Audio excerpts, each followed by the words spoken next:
You know, most of us feel like we've got a pretty good handle on the internet. We search, we scroll, we shop, right? But what if I told you that everything you see and do online, it's just the tiny visible tip of a massive digital iceberg? Well, today, we're diving deep below the surface to demystify one of the web's most talked about and misunderstood places, the dark web. So here's how we're going to break it all down. First, we'll get the lay of the land, mapping out the internet's hidden layers. Then, we're going to take a plunge into the deep web, and trust me, it's probably not what you think. From there, we'll explore the dark web itself, figure out the tech that makes it so anonymous, and finally, look at how it's become this real double-edged sword for both good and evil. Okay, the absolute best way to picture the internet is to think of a giant iceberg. All the stuff we use every single day, that's just the little bit you can see floating above the water. The vast majority of it is hidden from view, submerged in these deeper, much less accessible layers. And here's the part that's kind of mind-blowing, the sheer scale of it all. The surface web, the internet we all know and use, that's maybe 10% of the whole thing. The deep web makes up a staggering 90%. And the dark web, it's this tiny, almost immeasurable sliver of that, just 0.01%. So this first layer is your comfort zone. It's often called the clear net or the surface web, and it's basically any website that you can find using a standard search engine like Google. We're talking news sites, blogs, YouTube, your social media feeds. It is the public face of the internet. All right, let's take our first step below the surface into the deep web. And right off the bat, we've got to clear up the single biggest misconception out there. The deep web is not the dark web. They are two very different things. The deep web is, pretty simply, all the parts of the internet that search engines can't find or index. And this isn't for some spooky, sinister reason. Nope, it's mostly for basic privacy and security. It's all the content that's sitting behind a login screen or maybe a company firewall. And just how big is it? Well, it makes up about 90% of the entire internet.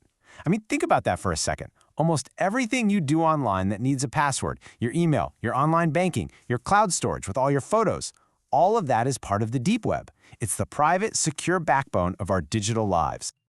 So the most important thing to get here is that you are a regular user of the deep web. You're probably on it every single day. Every time you log into your email or check your bank account, you're there. It's not scary. It's actually pretty boring and totally necessary. Okay, now we go deeper. Let's make that final descent from the huge, ordinary deep web into that tiny, intentionally hidden corner that gets all the media attention, the dark web. The key word here is intentional.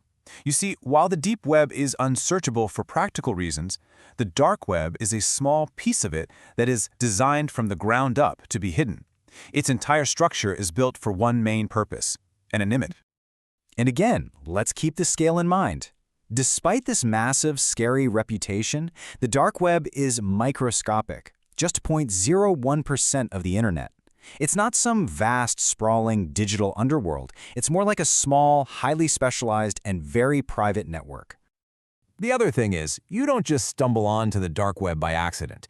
It's a collection of websites that have these weird addresses ending in .onion, and your normal browser, like Chrome or Safari, can't even open them. To get there, you have to make a very conscious choice and use specific tools. So how in the world does the dark web create this powerful cloak of anonymity? Well, the answer is in this really clever piece of technology that was designed to completely erase your digital footprints. And what's wild is where it originally came from. The key to all of this is the Tor browser. Now, Tor stands for the Onion Router, and that name is the perfect way to understand how it works. It's all about layers, but get this.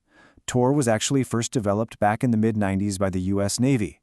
Yeah, they created it to protect their own intelligence communications online. So here's how it works. First, your internet traffic gets wrapped up in several layers of encryption, just like an onion.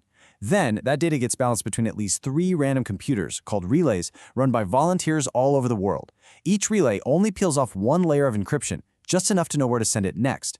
So by the time your data gets to its final destination, the path it took is so scrambled that it's practically impossible to trace it back to you. Okay, so this incredible, powerful, nearly untraceable anonymity, well, this is exactly what makes the dark web such a complicated and controversial place. It provides a shield that can be used for things that are incredibly noble and for things that are, incredibly nefarious. It's the classic double-edged sword. And this is the central conflict of the dark web. right here. On one side, it's a vital haven for privacy. It lets journalists protect their sources, it allows activists in oppressive countries to organize, and it gives whistleblowers a way to expose corruption without fear. But on the other side, that exact same anonymity creates a hub for crime, hosting illicit marketplaces for just about anything you can imagine. This quote really just nails it. The technology behind the dark web isn't inherently good or evil. It's neutral. Anonymity is just a tool, and its purpose is totally defined by the person who's using it. Whether that's a freedom fighter trying to get a message out or a cybercriminal trying to hide their tracks. So if there's one thing you take away from all this, let it be this. The dark web is so much more than its scary headlines. At its very core, it is a technology built for privacy. Everything that happens there, the good, the bad, and the ugly, is a direct consequence of that powerful and complicated anonymity. And that leaves us with this huge, fundamental question. In a world that's getting more digital and more monitored every single day, where do we draw the line?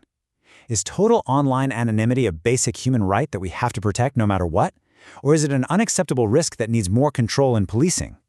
That is the complex debate at the very heart of the dark web.